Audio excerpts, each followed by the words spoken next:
In today's video, I'm going to teach you how to pay someone on Splitwise.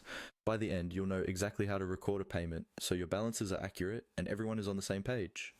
Let's start from the main Splitwise screen, either on your computer in a browser or in the app on your phone.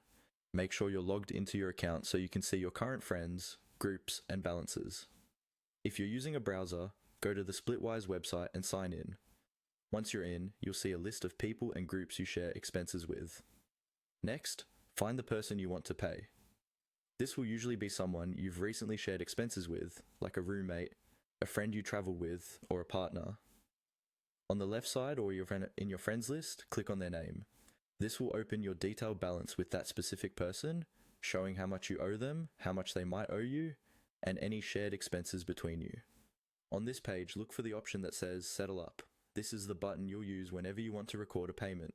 Go ahead and click on Settle Up. This tells Splitwise that you're about to pay down some or all of what you owe.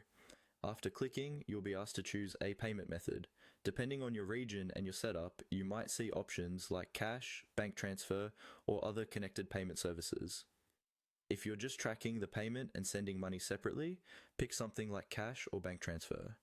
The important thing to understand is that Splitwise often records the payment for tracking purposes, and the actual money transfer may still need to be done through your bank, a payment app, or in person. Now, type in the amount you're paying. You can pay the full balance or just a part of it.